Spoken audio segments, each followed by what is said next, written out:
17 साल का था, डीयू में आ गया था मैं, 16.5 की उम्र में डीयू में आ जी। गया था। तो मैं 16.5 की उम्र में डीयू में आ गया था, 17 सवा 17 का हुआ जब बीए फर्स्ट ईयर में था। तो हमारे घर में एक ट्रेजेडी हुई बहुत बड़ी, नॉट समवन्स डेथ, लेकिन वैसी ट्रेजेडी हुई। सिंपल लैंग्वेज में कहें तो महल से सड़क पे आ जाने की स्थिति बन गई। So in the age of 17 when I was enjoying my life, सब कुछ था मेरे पास जो दिल्ली में एक बच्चे को चाहिए रहने के लिए।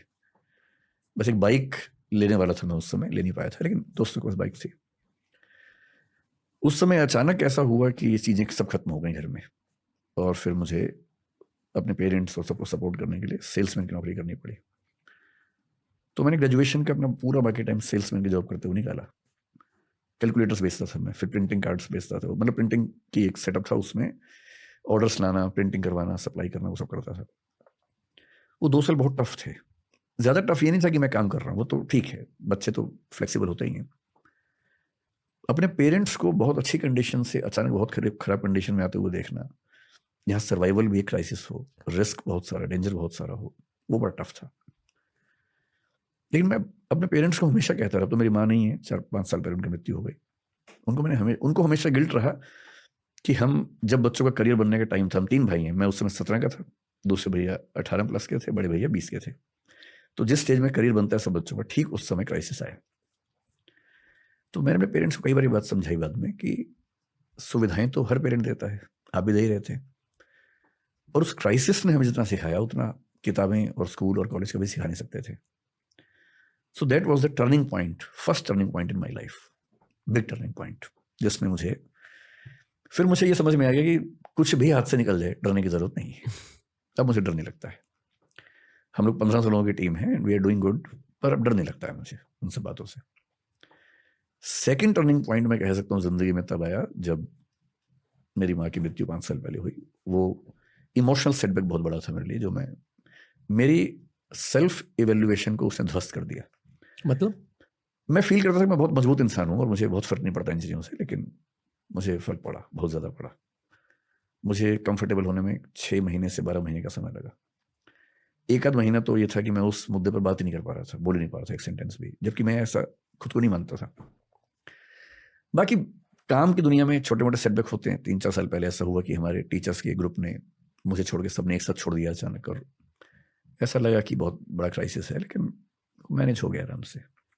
We got even better teachers, and हमने ये भी समझा कि कोई सिस्टम का रन करना किसी इंडिविजुअल पे ना डिपेंडेंट होता है, ना होना चाहिए। So we started developing systemic approach rather than person oriented. Yes. तो अब हम सिस्टमिक अप्रोच पे काम करते हैं। 1500 लोग हैं, I am one of them, and we believe in making the system robust and strong. तो अब इंडिविजुअल सेंट्रिक सिस्टम, जैसे ब्यूरोक्रेसी में होता है, इंडिविजुअल सेंट्रिक नहीं होता है, ठीक वैसे हमारे सिस्टम वैसा है। So now we are even stronger than before. इस पॉडकास्ट में पहले प्यार की बातें करी हमने, फिर एक और इमोशनल सब्जेक्ट आ गया। आप बस्सी को जानते हो, एक स्टैंड अप कॉमिक? अनुभव सिंह बस्सी मैंने जी। देखा है एक दो बार। Okay.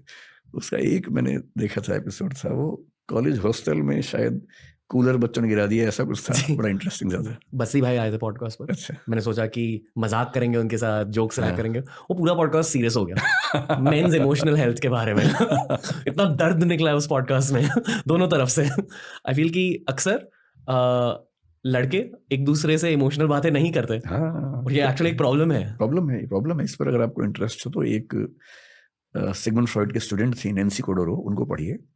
उनका थीसिस है, उसका नाम है the male inexpressiveness. Males do not have the capacity of expressing their emotions. वो छुपाते हैं ऐसा नहीं, उनकी वो कैपेसिटी बचपन में खत्म हो जाती है। और उसका पूरा उन्होंने कहानी ये बताई कि जब बच्चा 6-7 साल का होता है, आप देखेंगे जब बच्चा पैदा होता है, बेटा हो या बेटी हो, माँ के साथ चिपक के सोता है जी। तो उसको माँ के साथ बड़ा सुकून मिलता है, उसको लगता है कि यही मेरा संसार है, क्योंकि माँ उसकी सभी जरूरतें पूरी करती है, तो उसको कंफर्ट लगता है वहाँ। फादर के साथ अच्छा लगता है, पर फादर के साथ लंबे समय का कंफर्ट नहीं है, वो कुछ मिनट का है, कुछ समय मतलब एंजॉय करने का, लेकिन लॉन्ग टर्म इन्वॉल्वमेंट में हमेशा माँ पसंद आती है।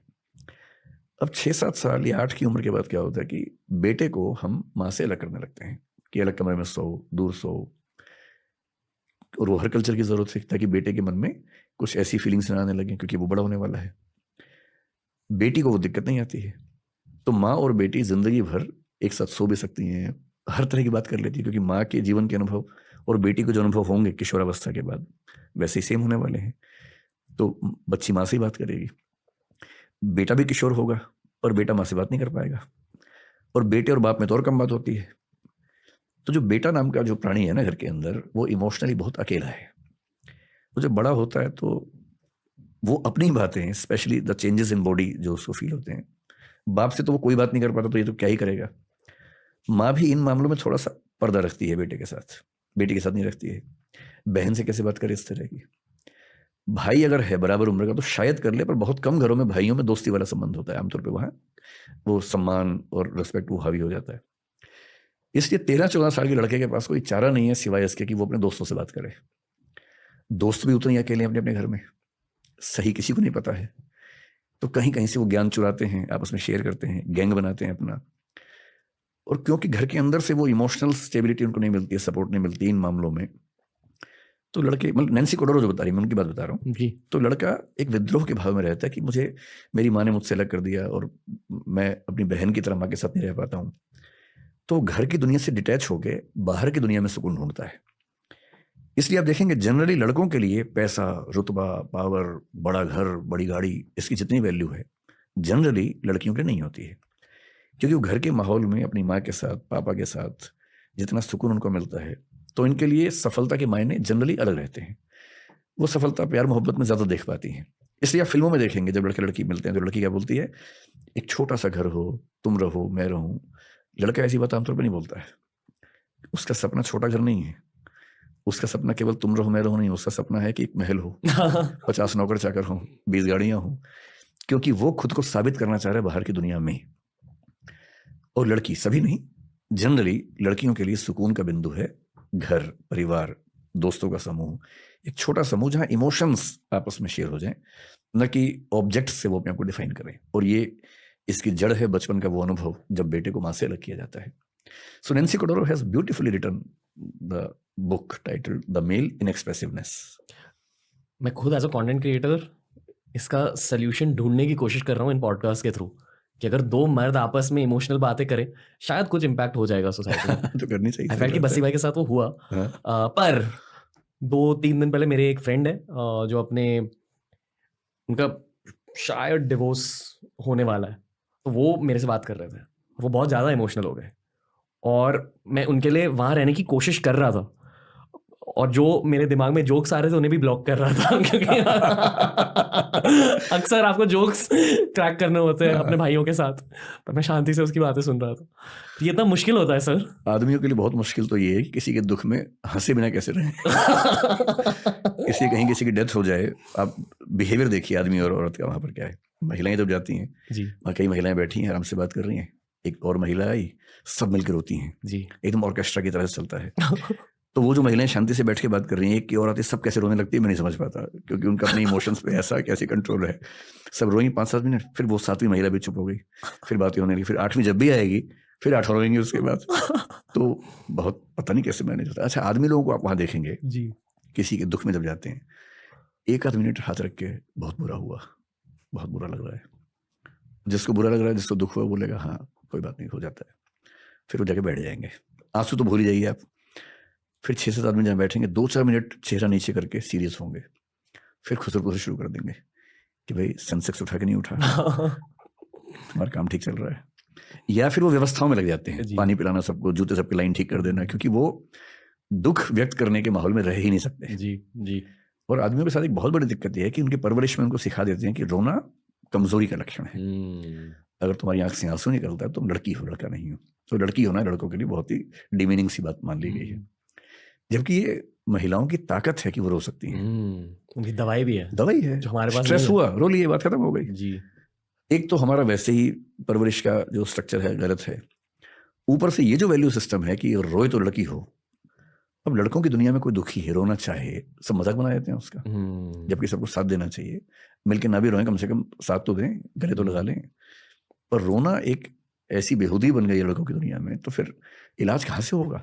स्ट्रेस इकट्ठा होता जा रहा है, रो आप पा नहीं रहे, तो बहुत क्राइसिस है। लड़कों की दुनिया में क्राइसिस कम नहीं है, बहुत क्राइसिस है। सोल्यूशन है इसका?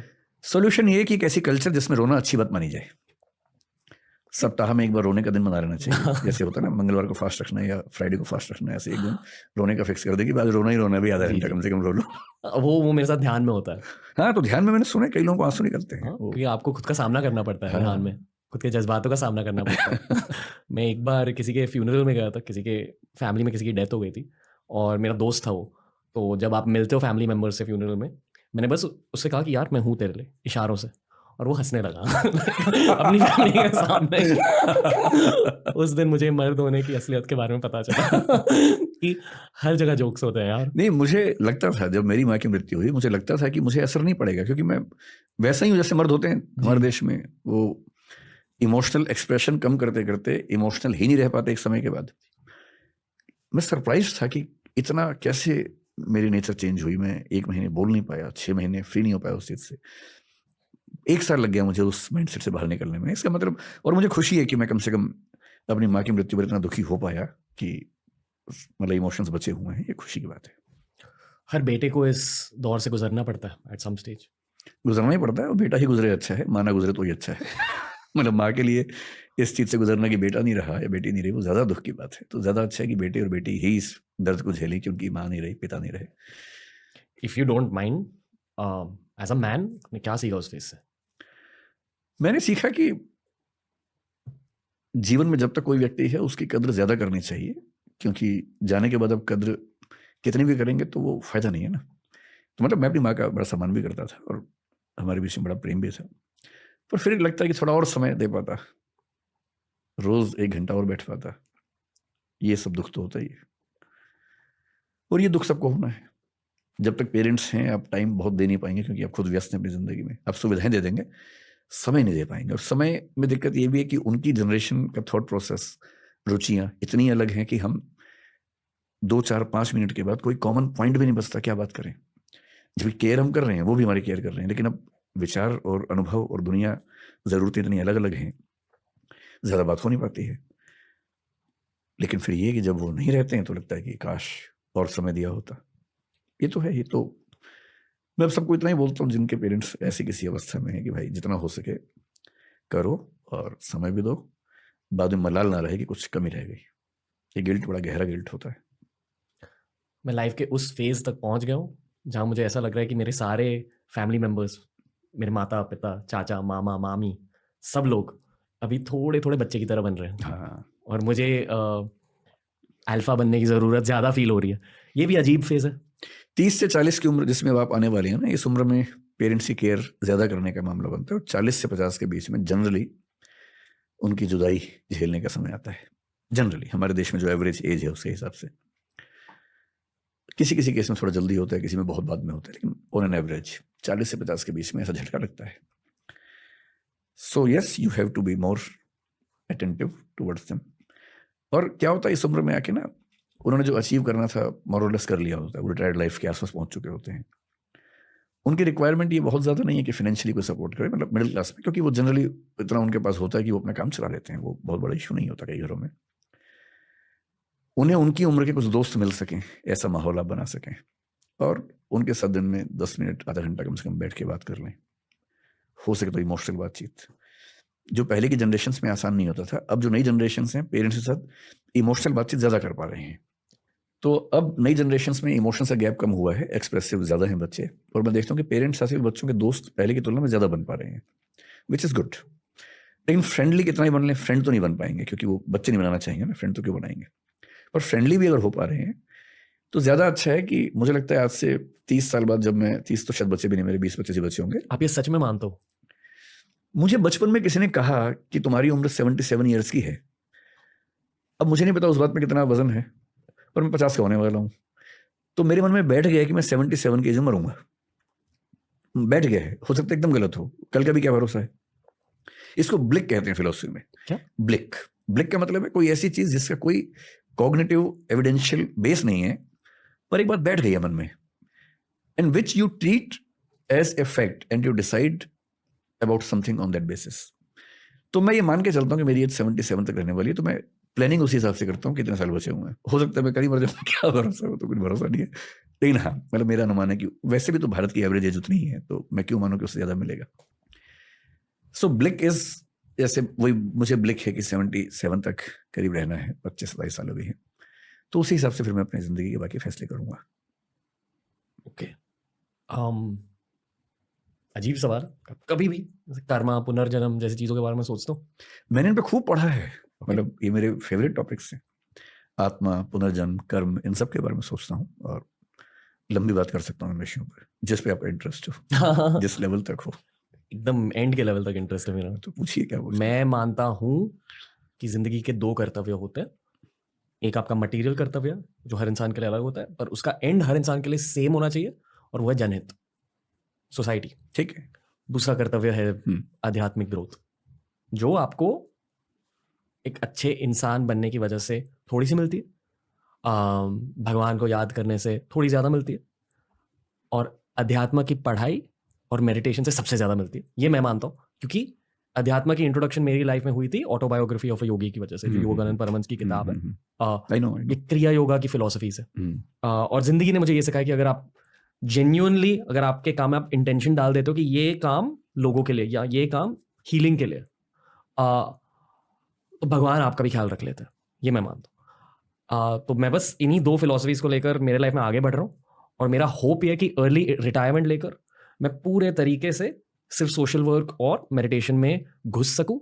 इसलिए शायद मुझे पॉलिटिकल करियर नहीं चाहिए, ठीक है, क्योंकि आई नो कि वो ऑप्शन आ रहा है मेरी लाइफ में। बिजनेस के ऑप्शंस तो आते जाएंगे, पर एट सम पॉइंट मैं स्टेप बैक लेने वाला हूँ और सिर्फ ऊपर वाले को याद करने वाला हूँ।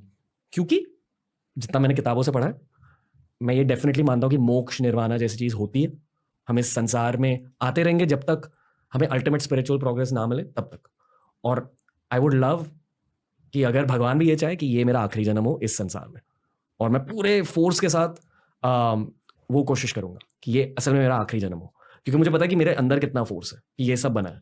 पर मटेरियल दुनिया में से वो फोर्स निकाल कर अगर मैंने पूरा फोर्स स्पिरिचुअल दुनिया में डाल दिया, आई थिंक वो मेरे लॉन्ग टर्म में मुझे खुश रखेगा, वो थॉट प्रोसेस। तो ये है मेरा ओपिनियन। आपका ओपिनियन क्या है? इसमें 2-3 पॉइंट्स हैं। एक तो जो स्पिरिचुअल जर्नी की बात आपने कही ना, क्या होता है कि हम जब बड़े होते हैं तो हमारा थॉट प्रोसेस चेंज होता है जी। इसलिए छोटा बच्चा अगर बदमाशी ना करे तो अपने स्वधर्म के खिलाफ जी रहा है। इसलिए बच्चों को बदमाशी करना बहुत ज़रूरी है, शरारती होना बहुत ज़रूरी है। और जितना ज़्यादा वो शरारती है उतना ज़्यादा उससे पोटेंशियल है, जनरली आप ये भी मान के चल सकते हैं। फिर क्या होता है कि कई फिलोसफर्स ने, और भारत के जो पुरुषार्थ व्यवस्था है उसमें एक बड़ी गहरी बात है कि 25 साल तक ब्रह्मचर्य कहा गया है, उसमें 25 से 50 गृहस्थ है, फिर वानप्रस्थ है, फिर संन्यास है। ये बहुत लोगों ने बहुत लंबे समय तक सोच समझ के सिस्टम बनाया होगा। एक किरकेगार्ड नाम का फिलोसफर जर्मनी में हुआ, हीगेल से करीब 100 साल पहले, और हीगेल के समय में हुआ। और क्योंकि हीगेल बहुत पॉपुलर था, हीगेल एक रैशनलिस्ट था जो बहुत ही ऊट-पटांग बात बोलता था जिसको लोग समझ नहीं पाते थे। उसने बड़ी गहरी बात कही कि जिंदगी में फेजेस आते हैं। शुरू में आप सुखों के पीछे भागते हैं, अंधे होके भागते हैं कि मुझे ये खाना है, ये पीना है, सेक्स चाहिए, ये चाहिए, वो चाहिए। ये सब चीज़ें बहुत अट्रैक्ट करती हैं कुछ समय के लिए, लेकिन जब आप इससे बाहर निकलते हैं आपको गिल्ट नहीं तो कम से कम ये लगता है कि इतना क्यों पागल हो गए थे इसके पीछे। धीरे धीरे आप नैतिक जीवन की ओर बढ़ते हैं, फिर नैतिक जीवन से भी ऊब होने लगते हैं, फिर आप स्पिरिचुअल लाइफ की ओर बढ़ते हैं।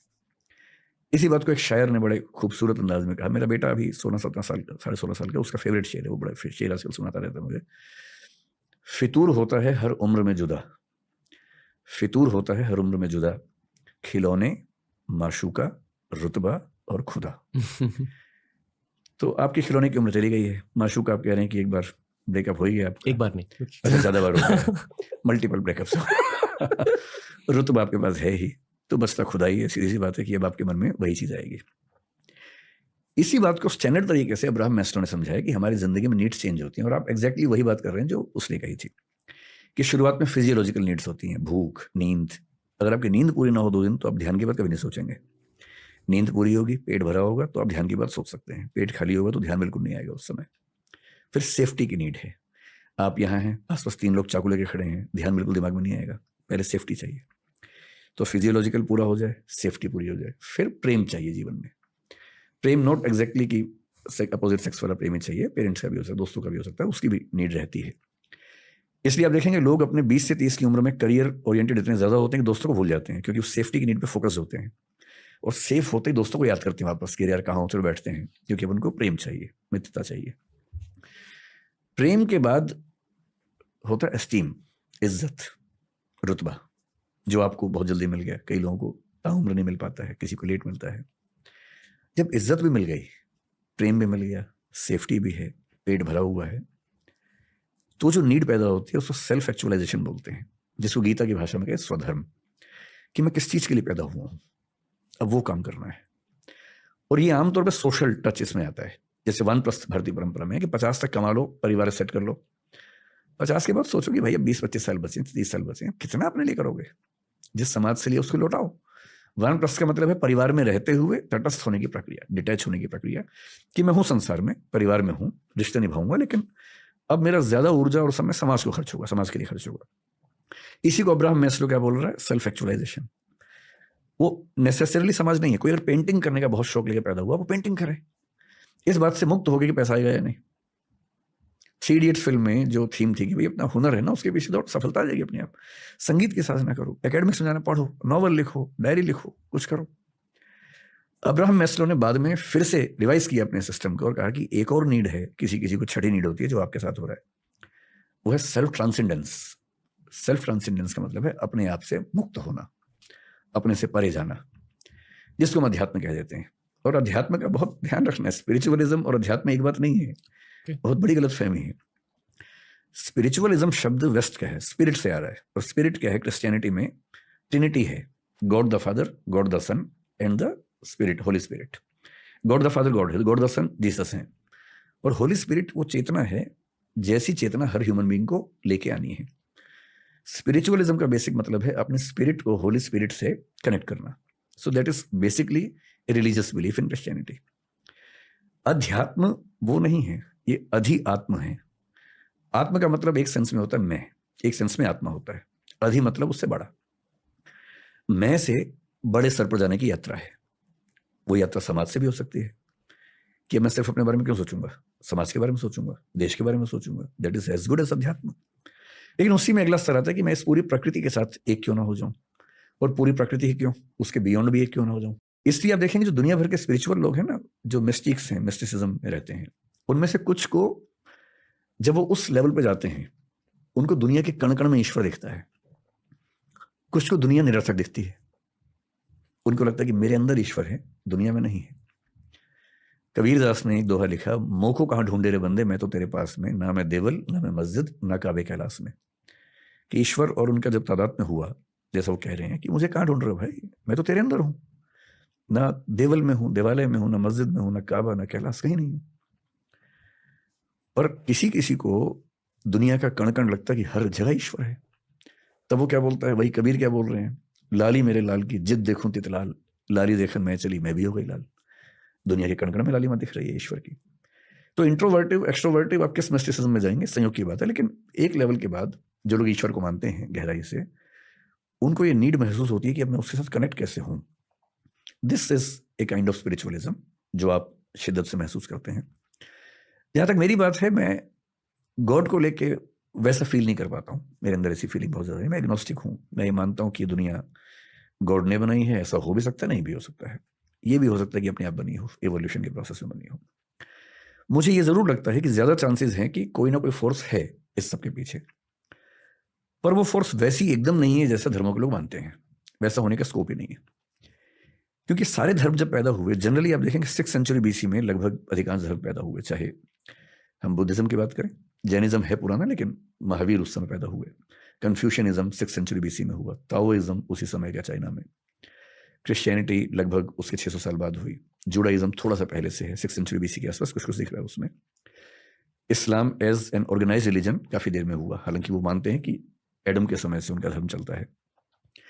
धर्मों का विकास ह्यूमन बीइंग का जो कॉग्निटिव डेवलपमेंट है, जब हम पहली बार सोचने लगे, हम तो मतलब कई अरब साल का प्रोसेस है एवोल्यूशन का, लगभग 1400 करोड़ साल के आसपास का प्रोसेस है, जिसमें पहली बार सोचने वाली स्पीशीज जो बनी हमारी, सोचने का प्रोसेस 70,000 साल पहले शुरू हुआ है। सिर्फ 70,000 साल से हम सोच रहे हैं। उसके पहले सोचने की क्षमता नहीं थी, ब्रेन ऐसा नहीं था। पिछले 2,500 साल से फिलोसफी चल रही है, यानी सोचने के भी शुरुआती 67,500 साल में फिलोसफी नहीं है। जब पेट भरने लगा, नियोलिथिक रिवॉल्यूशन हुआ, खेती होने लगी, सेटलमेंट्स होने लगी, तो कई लोगों को पहली बार भरपूर सोचने का मौका मिला। तब उन्होंने सोचा कि ये सब कैसे बना होगा, इमेजिन किया कि ईश्वर ने बनाया होगा, लंबे समय के बाद इमेजिन किया। इंटरेस्टिंग है कि भारतीय परंपरा में विष्णु के 10 अवतारों में पहला मत्स्य अवतार है, मछली का, पानी के अंदर। एवोल्यूशनिज्म कह रहे कि पानी से ही शुरुआत हुई। पश्चिम में 6th सेंचुरी बीसी में पहला फिलोसफर पैदा हुआ है, थेल्स नाम का, थेलीज बोलते हैं उसको कुछ लोग। वो क्या बोल रहा है कि दुनिया पानी से बनी है, ह्यूलिज्म बोलते हैं कि दुनिया पानी से बनी है। मैं जो कहना चाह रहा हूं कि ये सारी फिलोसफीज बहुत ज्यादा प्रभावित हैं इस संसार के अनुभवों से, जबकि सच ये है कि पूरे यूनिवर्स में, अगर मैं इस पूरी दीवार को यूनिवर्स मान लूं, तो जो हमारा पृथ्वी जो हमारी है ना, वो क्या मैं कहूं, एक मच्छर को भी 100 से डिवाइड कर देंगे उतना हिस्सा बनेगा, 1000 से डिवाइड कर। हाँ, इतनी छोटी पृथ्वी के कुछ हजार साल के अनुभवों से हमने थियरीज बना ली हैं बड़ी बड़ी, कि भगवान, अल्लाह, गॉड। और आप देखेंगे बाइबल में, क्रिश्चियनिटी में ये माना गया कि ईश्वर ने पृथ्वी बनाई, एडम के लिए बनाई। और बाइबल ये मानती है कि पृथ्वी केंद्र में है, सूर्य चक्कर काट रहा है। अब साबित हो गया, कोपरनिकस ने साबित कर दिया कि नहीं, सूर्य केंद्र में है, पृथ्वी चक्कर काट रही है। तो जिन जमीनों पर सारे धर्म खड़े हुए हैं, वो जमीनें बहुत कमजोर हैं, भुरभुरी हैं, क्योंकि वो केवल ह्यूमन बींग्स के एक्सपीरियंस के बेस पे बनाए गए। और इस ब्रह्मांड में हमारी दुनिया मतलब एक मच्छर का भी 100वां हिस्सा, 1000वां हिस्सा है। क्या पता कितनी कितनी गैलेक्सीज में कितनी दुनियाएं चल रही हों, कुछ हमसे आगे, कुछ हमसे पीछे। कुछ हो सकता है कि अभी वो बंदरों के जमाने में चल रहे हों, कुछ हो सकता है कि हमसे 1000, 2000, 10 लाख साल आगे निकल गए हों। इन दुनियाओं में आपस में इंटरेक्शन भी अब तक नहीं हो रहा। हम उनको एलियन कहते हैं, वो हमको एलियन कहते होंगे। तो अभी तो विज्ञान ने दुनिया का डेसिमल में भी कुछ नहीं समझा है। अभी से हम ये इंटरप्रेट कर दें कि एक भगवान है जिसने ऐसा ऐसा किया, पॉसिबिलिटी है। एग्नोस्टिक होने का मतलब है कि I accept there stands a possibility of God existing. पर हमारे दुनिया के धर्मों में, दर्शनों में गॉड की जो व्याख्या है बहुत ही बेसिक लेवल की है। पृथ्वी को केंद्र में रख के व्याख्याएं की गई, अपने देश को ध्यान में रख के, अपने समाज को ध्यान में रख के बनाई गई व्याख्याएं। मेरे ख्याल से अल्टीमेट रियलिटी जब भी हमारे सामने आएगी, मतलब हमारी जिंदगी में तो शायद नहीं आएगी, शायद 10-20 हज़ार साल तक भी ना आए, शायद 1 लाख साल के बाद सामने आए, वो वैसी नहीं होगी जैसी हम सोचते हैं, उससे काफी अलग होगी। तो हम यहाँ क्यों हैं? मतलब इस क्वेश्चन का आंसर मेरे पास नहीं है, और मेरा आंसर यही है कि मुझे भी नहीं पता कि हम यहाँ क्यों हैं। तो let us celebrate and enjoy that we do not know कि हम यहाँ क्यों हैं। इसी सवाल को लेकर मैंने अध्यात्म की पढ़ाई की है। नहीं, वो ठीक है, ये बेसिक सवाल है कि हम यहाँ क्यों हैं, पर इसमें एक प्रेमाइस है कि आप ये मान के चल रहे हैं कि दुनिया में हर चीज किसी कारण से ही होती है। हम इस प्रेमाइस को क्यों माने? क्योंकि कॉज इफेक्ट रिलेशनशिप, कारणता संबंध की हर चीज कारण से ही होती है, ये अपने आप में इंडक्टिव है। इंडक्टिव का मतलब है एक्सपीरियंस के बेस पे हमने निकाल लिया है। ऐसा कोई प्रूफ नहीं है कि हम ऑन्टोलॉजिकल लेवल पर, मेटाफिजिकल लेवल पर ये साबित कर सकें कि कॉजेशन या हर चीज का कारण होता है। ये हमारे मानव संसार के बियॉन्ड भी अप्लाई होने वाला है, ऐसा कोई गारंटी नहीं है। क्वांटम फिजिक्स में आजकल हम देखते हैं कि कुछ चीजें हैं जहां कॉजेशन का प्रिंसिपल हिल रहा है। ये तो इंटरेस्टिंग है। अभी देखिए, इस साल जो नोबेल प्राइज मिला है फिजिक्स वाला, क्वांटम फिजिक्स के लिए मिला है, उन लोगों ने क्या साबित किया? आइंस्टीन ने जो साबित किया उसे रिवर्स साबित किया। आइंस्टीन ने यह साबित किया था कि जो प्रकाश हम देखते हैं वो सिर्फ वेव नहीं है, it can also be particle, जिसको उन्होंने फोटोन कहा। आइंस्टीन के समय में एक एक्सपेरिमेंट हुआ और आइंस्टीन हिल गए, पर उन्होंने उसको खारिज कर दिया। उसने कहा कि no, God doesn't throw dice, मतलब वो पासे नहीं खेलता है, सिस्टम से काम करता है। 2 एक्सपेरिमेंट्स हुए थे जो उन्होंने खारिज किया आइंस्टीन ने, और अब नोबेल प्राइज मिला है उन्हीं एक्सपेरिमेंट्स को रिवाइज करने वालों को। वो एक्सपेरिमेंट्स क्या कह रहे हैं?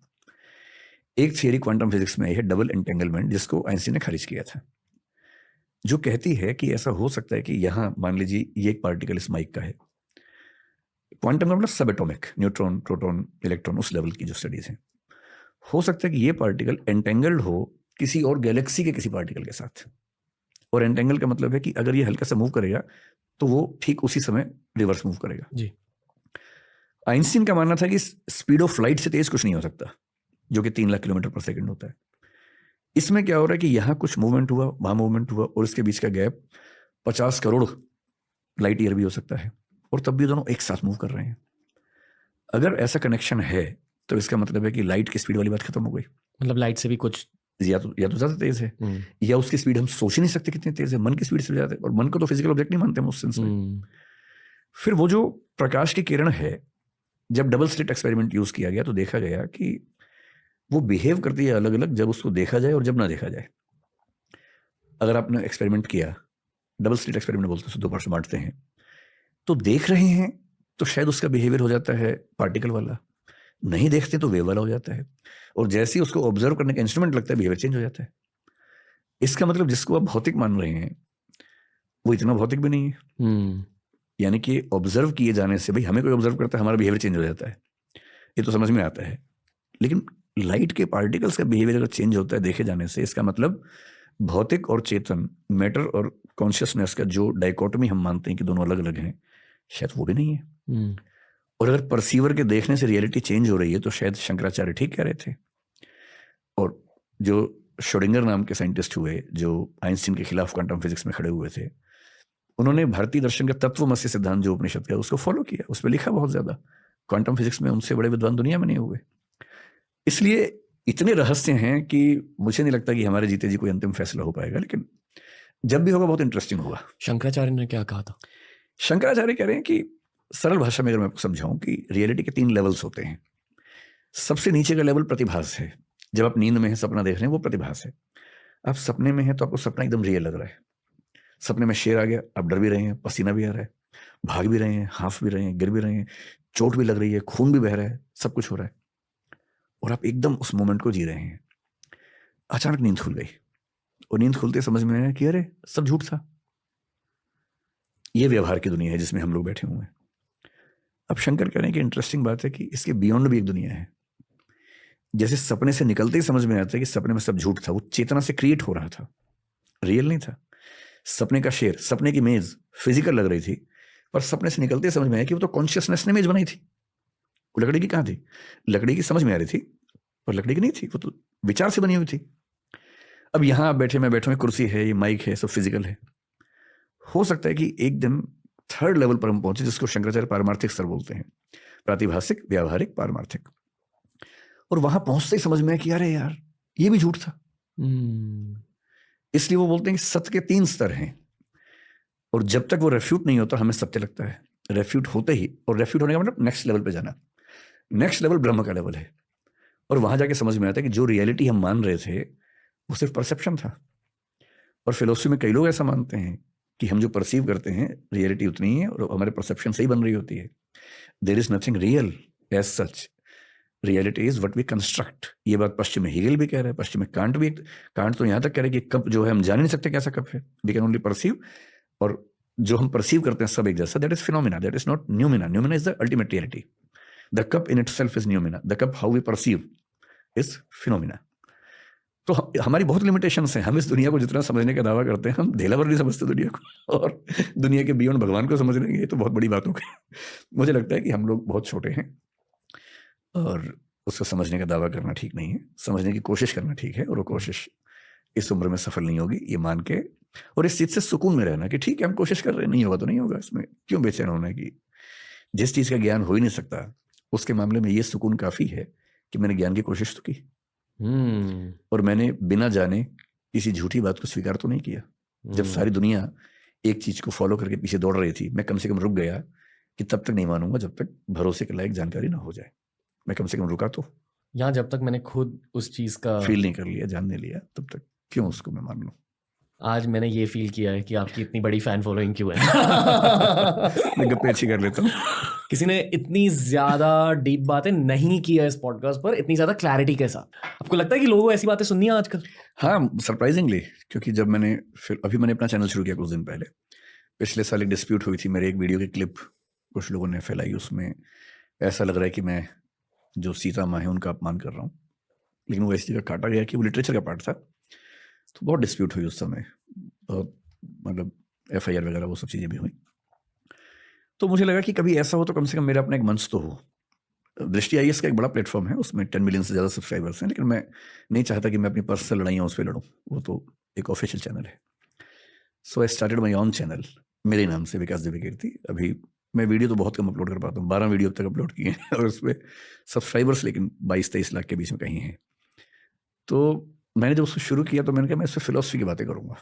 मैंने वो 4 वीडियो फिलोसफी डाले हैं सिर्फ, जिसमें से एक चार्वाक फिलोसफी के बारे में है, एक है व्हाट इज अल्टीमेट रियलिटी, एक है फिलोसफी क्या होती है, एक इंडियन फिलोसफी का इंट्रोडक्शन डाला है, उपनिषद वेद से लेकर ओशो रजनीश तक का पूरा।